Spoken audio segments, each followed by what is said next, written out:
Peace, family, and welcome to another episode of Underground Railroad Radio. This is your host, Brother Rich, and I'm on the lines today with Mama Pill. Welcome to the show, Mama Pill. Thank you, Brother Rich.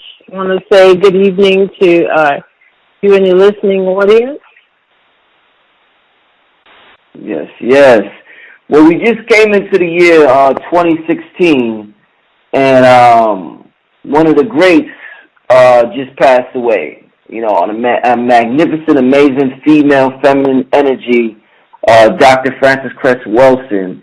And, you know, I guess last time we talked, we was talking about black women in consciousness. I think that's what I titled our last discussion. And Frances Cress, she embodied, like, class, consciousness, a lot of things that you were talking about that you noticed existed when you were young. So just from your experience, do you have any personal accounts with Dr. Welsing, anything that you would want to share with the family? Well, I want to totally agree with what you just sort of reminisced from our last talk together. And I want to say that, yeah, she embodied that woman that I told you that I grew up around, that kind of character of woman. She definitely was that woman. And what I want to say is that I personally became aware of Dr. Frances Cress Welsing back in the 80s when Sadie and I used to go to Washington, D.C. on a monthly basis to see people. And at the time, he used to frequent black radio. That's really how, you know, he became known in the black community. And as a result of his continued appearances on black radio, I think the woman's name is Kathy Hughes. Frances Cress Welsing found out about Sadie and invited him to have dinner at her house. I didn't attend, but when he came back, he talked about her. You know, how intelligent she was, how delicious the dinner was. You know, and they talked about many things with regard to the black community. And he brought back her book. I believe he brought back her book, which he had, you know, autographed it to him. And so after that, I saw her several times live in New York City. So I heard her, you know, like firsthand, like deliver her whole presentation on white supremacy. That was, I think I probably started the first time I probably saw her was in the 80s. Then I saw her another time in Harlem in the 90s. And last year, 2015, I was here in Atlanta in May when Professor Griff had her come to Atlanta to participate in the Divine Goddess Conference, where she was like the keynote speaker here in Atlanta. So that was the last time I saw her. I was talking to Blue Pill. It was either yesterday or the day before yesterday, and he was telling me a funny story. He was saying how you had went to one of her lectures, and she was talking about telling women that they got to hold back from having sex, I guess, in order to get the men to cooperate or to act right or something like that. Well, this is what she was in Harlem, and she was doing a presentation at a school in the auditorium, and Minister Farrakhan's family was involved with the whole presenting of that lecture to the black community, and she was on the program along with a brother who is an herbalist who is from the West Coast that was gaining popularity throughout the United States, and his name was Dr. Donald Terry, or Torrey. And I first heard him on Bob Law's show on WWRL. So they were both on that program that day. And so she gave her, she had the blackboard and she did the whole presentation about, the ball games and what they represented. Right. And then, so she went through the whole presentation, because basically her presentations were consistent. They basically were the same format over and over again. I mean, that's what she did. She basically, did that presentation. And so somewhere along the end of the presentation, she was talking about certain conditions, current conditions in the black community that we had the power to do something about, and we had the power to change it, to not just keep talking about the statistics, but there were behavioral changes that we could implement immediately that could change the situation. So she started talking about how many children were in households where the mother was head of household. There was no fathers present.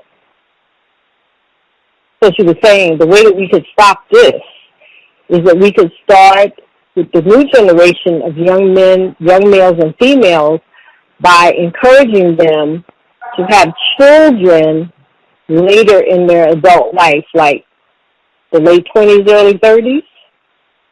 And that we as the elders and the guardians in the community had the power that we could start implementing some of the behavioral infrastructure that was in place several generations ago, where women were responsible for the nurturing of the young girls and men were responsible for the nurturing of the young males. Meaning that men nurture males to become men, and women nurture young girls on how to come into their womanhood. And this is what had stopped happening on a whole. So she was saying that when we teach our young people that the values of what intimacy is, and males and females sharing their bodies together in sexual, loving ways, that we need to begin to start to teach the young males and females the value of what that is, you see? And that it's sacred. Mm-hmm. And that young teenagers, 13 and 14-year-olds, finding themselves in the position to have sexual intercourse with one another is not cool, you see, and that the adults have to answer for that. Because it's something that we're not doing correctly when our young children are finding the opportunity to have sex at those ages, and then having a baby be the result of that sexual act. You see? Mm-hmm. So she said we should be teaching the young men and women to have sex later in their lives, so that when they're having it with the two people are having it based on some sacred foundational things like love and respect and family. Mm-hmm. Because that's how you have healthy community. That's how you grow a healthy nation. So she said all the women have to realize is that they have the power to do this, and that what we need to do is close our legs. Stop having this free sex, this loose sex, and that the women are the ones that could do it. And we don't realize the power that we have and how this could turn everything around in 10 years. Wow. So that's what she said. You know, a lot of men complain, you know, just in terms of woman consciousness, relationships, and all of that good stuff. A lot of men complain that they aren't women aren't the same how they used to be. So what men are doing is they're treating today's woman differently. So they may talk to them differently. They may call them bitch. That's my bitch right there. They may, you know, they just may treat them totally different from how they would handle their mother or a woman in, you know, previous generations. And some people feel as though you should treat every woman like a queen. But then there are those that feel as though, you know, a woman has to earn that type of treatment. So do you think that men treated women differently today? Do you think that it's warranted because of the way women are acting, or do you think men should, no matter what, treat a woman a certain way? Okay, all right. Okay, let's just go back to some basics, Brother Richie, and see if I can answer the question just based on some basic fundamental truths. Mm-hmm. Like, all men come into this world how? Through the woman. They're birthed through her vaginal canal, right? Right. Okay, that's an event that, you know, the birthing process works in the natural way it's supposed to. Or if that doesn't happen, then it's cesarean and they remove the child that way. But they come into the world through the body of a woman. Now, at least about 99% of women, when a child is born, her whole mother instinct, feminine goddess instinct comes into play. And I'm using those terms, meaning she's at her like highest height of compassion and love. Because what does she do? Whether the baby was intentional or not, what do all mothers do for babies? Baby male children.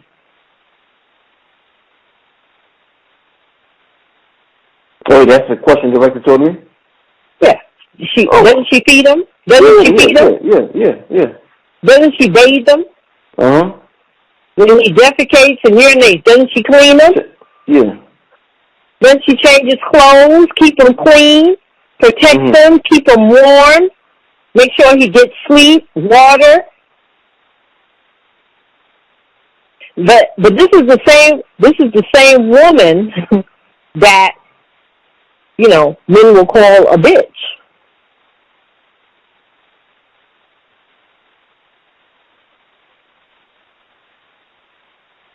Mm-hmm.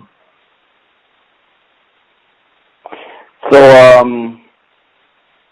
now I'm saying that every male had a mother or a woman that did that for him.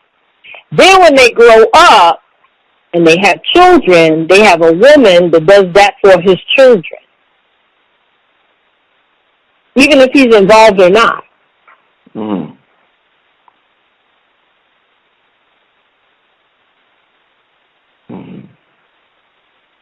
But yet, you know, black women are angry, they're no good, they're bitches. Now, I'm saying all that to say, I'm not saying that there hasn't been something that has happened to the character and the energy of black women.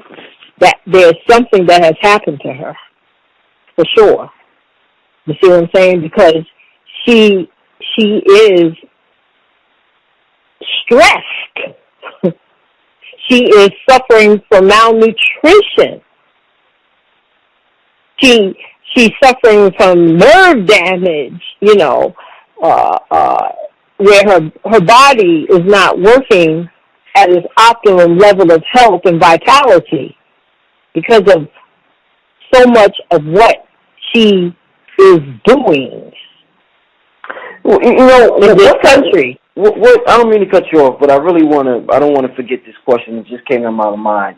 What kind of effect do you think, because you deal with health, what kind of effect do you think a woman having a 9 to 5. Say a woman has a 9 to 5. She works in Manhattan, so every day she has to get on a crowded train, go to work, come home, cook, clean, do all that. What kind of effect do you think that has on her body? That dynamics that you just mentioned there have changed the whole dynamics of the black family. Right. Yeah, because a woman who has a who has a man, who has children, and then she is giving energy to the role of her mate, being the mate to her man. Then she's using energy in the role of mother. Then she's getting up and getting dressed to go into a corporate job that is been structured by generally a Caucasian male or a Caucasian female to enrich or make successful that business prototype of that white male or that Caucasian male or female. And then she gives a good 12 hours of her energy to that entity.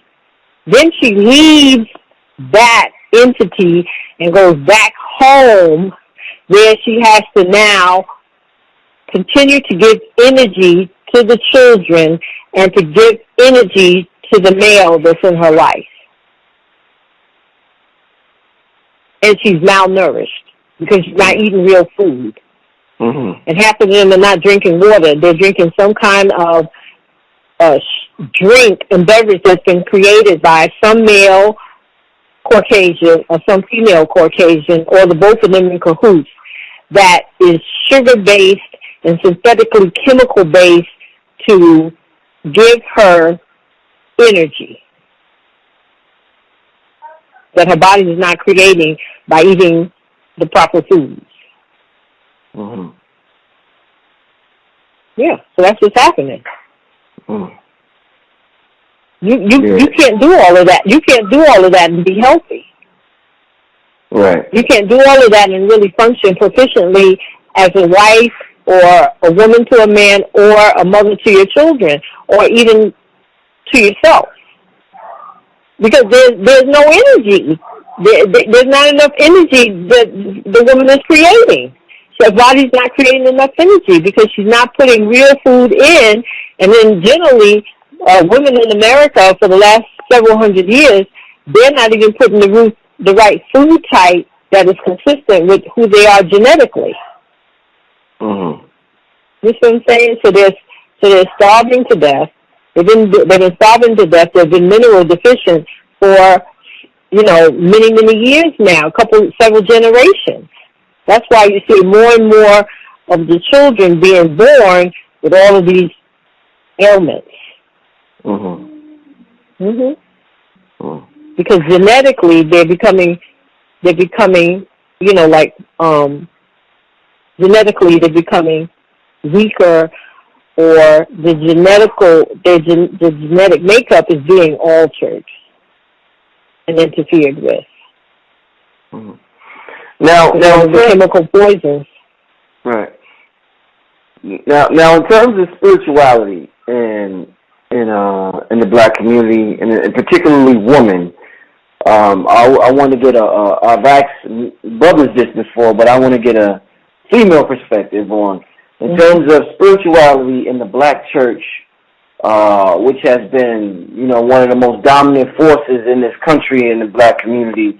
Why do you think black women, make up the majority of the black church? It's like that's what keeps the black church going, that black woman. Why do you think black women go to the black church in such high numbers, much more than the black man? Okay, because, all right, so now I'm going to talk about, and I don't know, I may be jumping all over the place. You can let me know. Okay. This whole thing we're living in, this whole thing is set up is basically a man's world.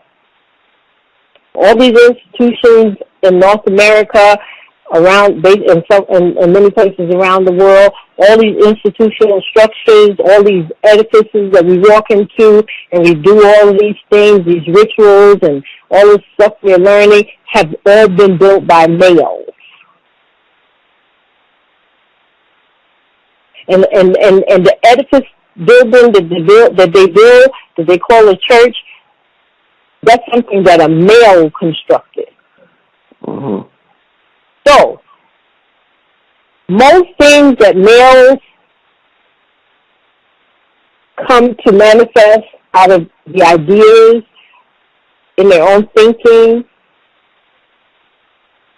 when they manifest these buildings to put whatever it is they want to put in these buildings for people to come and be a part of, the one person in the community that is going to help the man make that thing a reality and manifest is women. Mm-hmm. And Elton told me that. Mm-hmm. So anytime a man wants to build a wall, he gets women to help him to do it. Yeah. You right about that. Yeah, so that's all church is. It's a business. Mm-hmm. Created by man. Mm-hmm. Because really, man and woman was communicating with what we call God way before there ever was a building built. They didn't need a building in order to have a relationship with that force that created them and everything around them. That came later. And they didn't need a minister or a preacher or a deacon or a pastor, because you deal directly with that force that created you. You don't need no intermediary person to do that for you. All of this is created by some man. This is all coming out of some man's head. So that's what you see now. You see all these buildings that have been erected by man that they call churches, where people have been programmed to go in order to have a relationship with their creator, which is called God. And some people now are calling some person named Jesus God. Mm-hmm. He's supposed to be the Son of God, but now people are calling. I hear Christians don't even mention God no more. They say Jesus is God. In the South, Christians say Jesus is God. I'm like, wait a minute. That don't sound right to me. Yeah. You know, that's just happened. Thinking about the conversation we had last time, and just you know, I guess if you reminisce on, you know, how your relationships used to be with, you know, with the elders, with your grandmother, or, you know, with people older than you. You think about relationships lasting a long time in the black community, and people saying, "Oh yeah, we've been together for 30 years. Oh, this is our 40-year anniversary," and things are just so different now. Where people can't make it. It seems 2 years, a year, and they're ready to get married, and you know, it's a big celebration if they make it 1 year. So, what do you think? Do you think one man being, you know, when you get married, they say to death do us part. Do you think it's meant to be that way? One man, one woman, one black man, one black woman. From, let's say, we get together at 20 years old, from 20 to, let's say, 80, 60-year period. Do you think that's like, all right, give it up, Brother Rich. Yeah. All right, Brother Rich. I know you're one of those brilliant young brothers out there in the community, because there's many of you guys now where y'all are absolutely brilliant. You guys are genius, because you guys, you do the research, you know how to do the research, you know history. And so I think, first of all, we got to talk about what is marriage in this country that we're living in, and what is the origin of how it was created and who created it. Mm-hmm.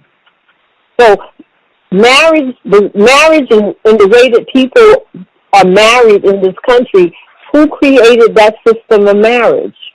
Did our ancestors create it, or was it some Caucasian male?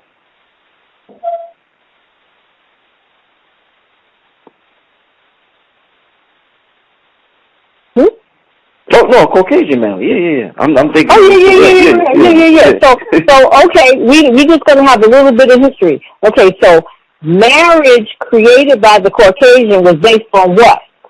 The woman being what? I guess what, like a help to the man? Property. Right. Okay.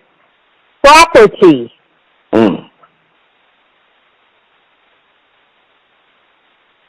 Where people married for business.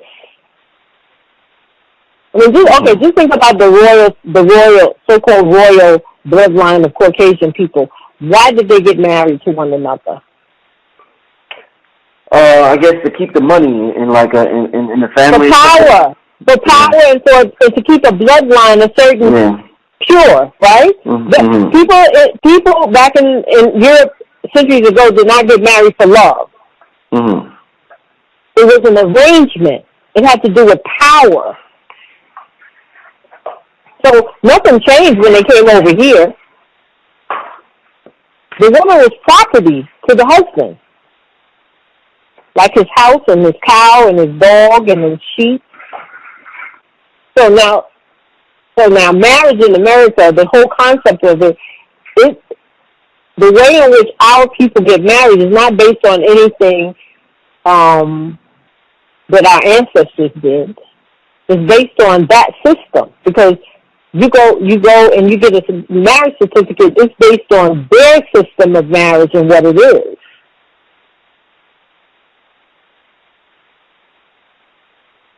So it's like that's not working. That's not even working for them anymore.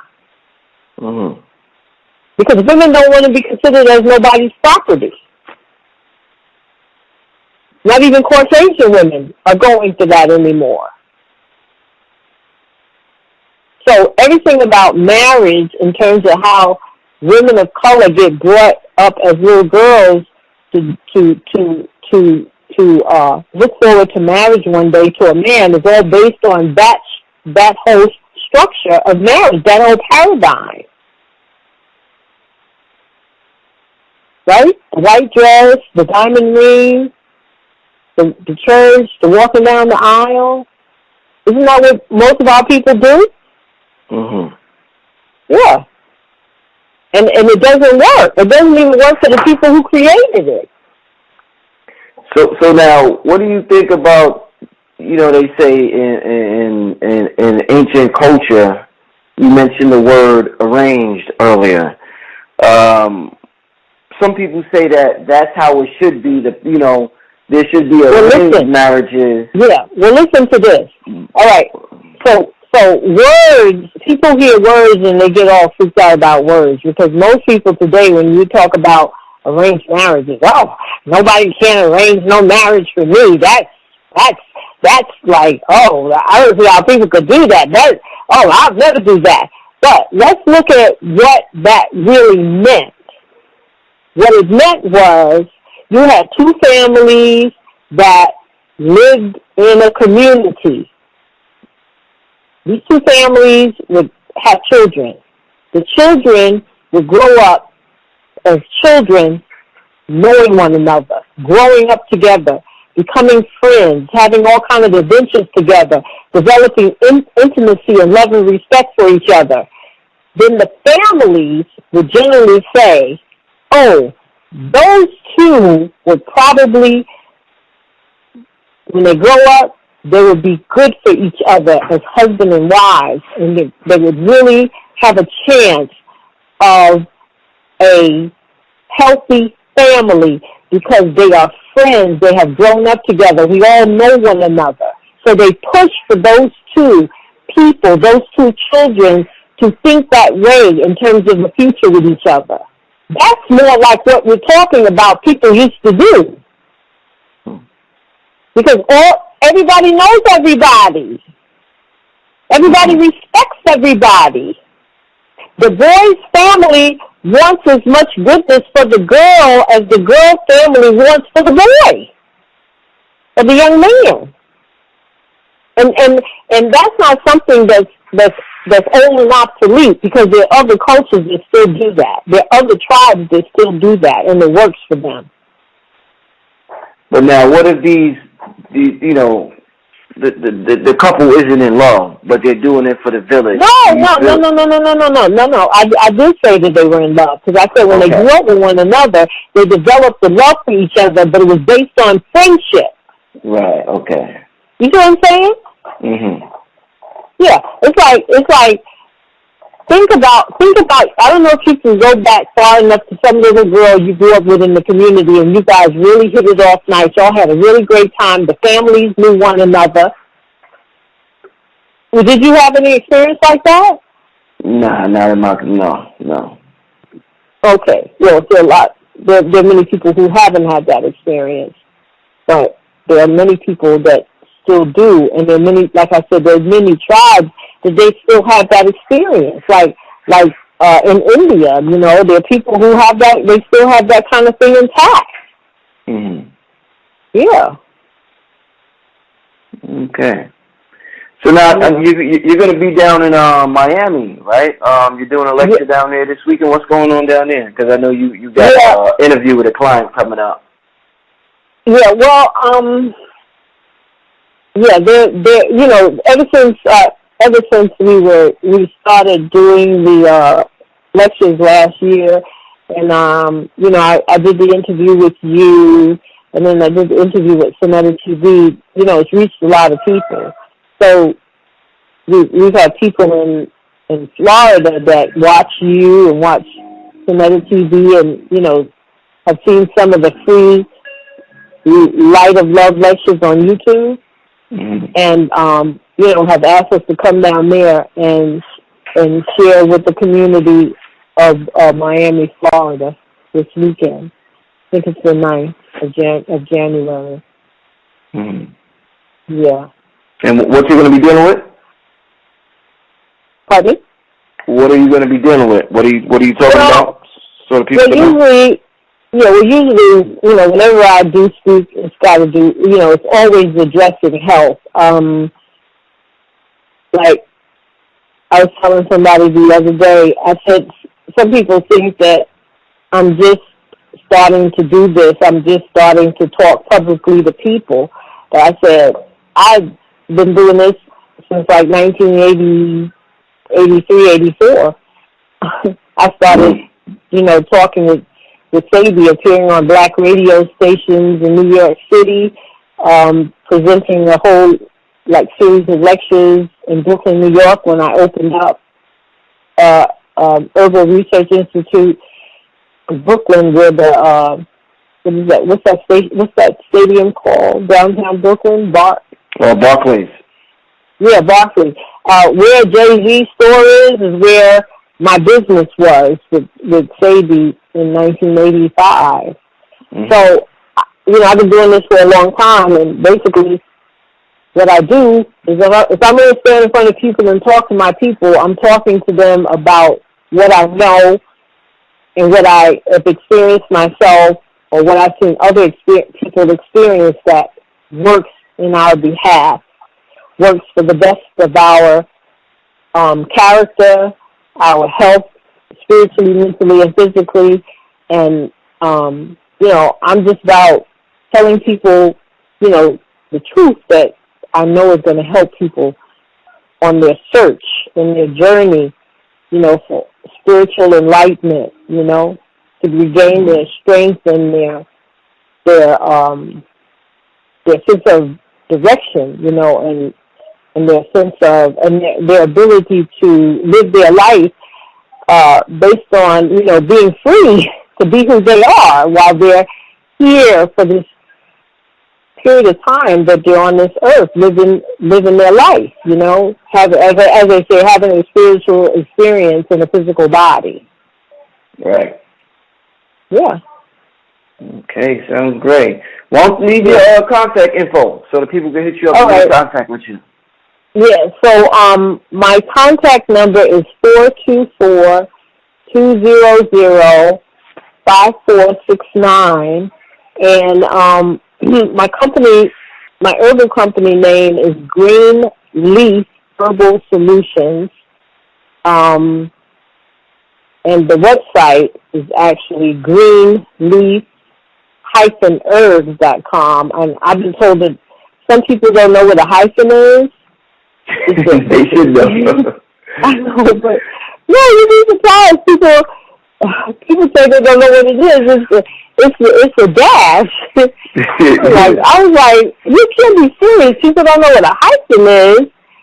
So anyway, if that's confusing for people, then they can email me at greenleafherbs@gmail.com, and then just send me an email saying, just send them the email, the website address, and I'll just make sure I do that. Okay.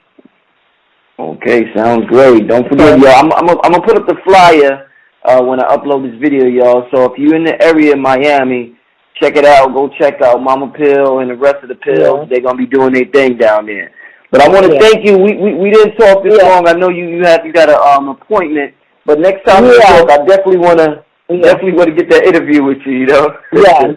Well, thanks, Brother Richie. And what I want to say to the family is, I always like to give some advice, of what we could do to, just get started in our healing, just as far as nutrition is concerned. And I say this most of the time because I find that when I do consultations for people, even though I've seen thousands of people since 1980, Brother Richie, thousands of people. Wow. But you'd be surprised that when I speak to new people, you'd be surprised how many people still don't drink water. How many of our people don't drink water? It's mind-boggling to me. Momma Pill, one more thing before you get off the line. I think people think it's a joke when you say how important water is. People still don't. Tell us, why is water so? All right. I'm gonna take. Listen, I'm gonna take about 10 more minutes so I could,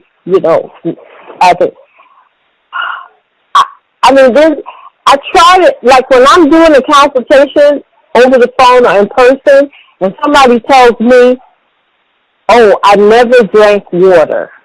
I said, "What do you mean you never drank?" I just spoke to somebody today. I had a consultation. She told me, somebody right in Brooklyn, she said, "I never drank water growing up." I said, "So what did you drink?" She mentioned a cola company. I'm not going to say the brand. That she was addicted. That's all she drank. And she woke up in the morning and all throughout the day, at night. And then she said she realized that she was addicted. But then she would try to stop. She would go through withdrawals like if somebody was on drugs. And she got migraine headaches, cold sweats, and everything. So then she would begin drinking it again because she couldn't take the withdrawal symptoms. Mm. Yeah. So I said to her, this is about 80% of your problem. The fact that you are severely dehydrated. All right. So then I spoke to a young lady recently, and I said, because we were talking about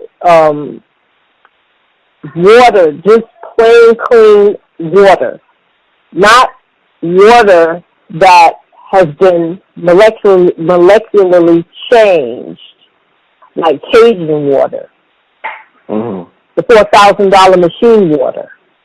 Mm-hmm. That's not healthy water.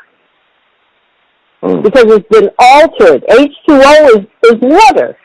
Then when you start adding something to it, it's no longer H2O. It's H2O plus whatever molecule you just added to it.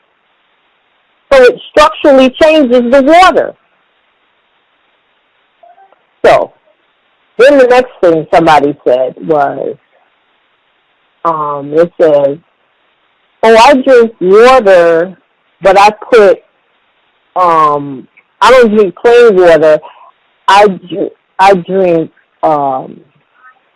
She said she drink, but it made it was sugary, right? Mm-hmm. So I said, well, that's not clean water. That's not plain water. And the idea of water is that you have to replenish the water that makes up about 60 to 70% of your body's composition is water. So you have to replenish that water so that the body has a clean source of water, because the body does many internal processes with water. In your body, you have to help your body cleanse this internal self. The internal environment of the body has to be washed and cleansed and shampooed, like your external skin. I said, okay. When you take a shower and when you take a bath, would you put like sugar in the bath water? and then submerge yourself in the water and then wash yourself and think that you're going to be clean? So I said, well, that's the same thing you're doing by adding all this stuff to your water. You just have to drink plain water, because you would not take a bath. I said, nobody has a problem with taking a bath and just plain water. I mean, right. The most you do is you add soap to the water to help lift the dirt out of the pores of your skin and off the surface of your skin. You have to do the same thing on the inside, except, of course, you're not going to swallow soap, but you're going to use herbs and plants that have a detergent effect, a degreasing effect. You see? Because there are plants that have chemicals that are detergents. Mm-hmm. You see? So when I said it like that, they started laughing. You know what I'm saying? So that's why I even said, look, even your toilet requires gallons of water to flush the feces down the damn bowl. What? Right. When you go to the bathroom, you just pour a cup of water in the daggone toilet and then try to flush it? I mean, just trying to show people how much water is required for hygiene and sanitation. It's like people use gallons and gallons of water to wash their clothes in a wash machine. They use gallons and gallons of water to put in the kitchen sink to wash all of the food residue off their plates and their forks and their cups. But they won't do the same thing for their body, for their stomach. The same residue that stays stuck on your plate and your fork and your beverage glass is stuck on the inside of your body too. That's an excellent analogy. Damn. You know what I'm saying? So listen, I tell people too, I went as far as the 8th grade, so I kind of have a similar story as Sadie. I went to the 8th grade. I was a teenage mom. I never went back to school again. But damn, I used my common sense, brother, Reggie, to figure a lot of shit out. You know what I'm saying? I don't need no PhD to tell you what I just told you. Pure observation lets me know that you need gallons and gallons of water in your body during the week in order for your body to be cleaning itself on the inside properly and proficiently. Otherwise, you're going to be dirty on the inside. So, a gallon of water a day is what people need to do in order to get themselves hydrated, to give their bodies a living chance to really clean itself properly. Because when your body gets, listen to this, Brother Richie, here you got all of these people going into Whole Foods paying almost $5 for an organic apple, right? And they all feel it on the inside. Mm-hmm. You know, it's like putting clean water in a dirty glass.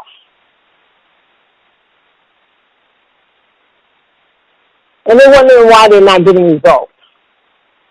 Good results. Right. You got vegans. You know what I'm saying? They're saying, like $15 for a plate of vegan food that probably only have a half an ounce of food on it. Mm-hmm. And, they're not sufficiently clean on the inside. So it's just basic things that'll make all the difference in the world. Real basic things. First thing is, put the right amount of water in your body, and also choose the right water to drink. What do you recommend? I tell people, water from a real natural source, like that Fiji water is coming from a natural source. Nobody's making that. They're just putting it in a bottle and putting a label on it and calling it Fiji water. But that's coming out of that's a natural water that's flowing that God created. No man is making that with a machine. I mean, to think that somebody came up with the idea that they were going to build a machine and tell the people that they can make a better water than God, and then charge the people $4,000 for the machine. Damn. I'm in the wrong business. I'm in the wrong business. Oh, my goodness.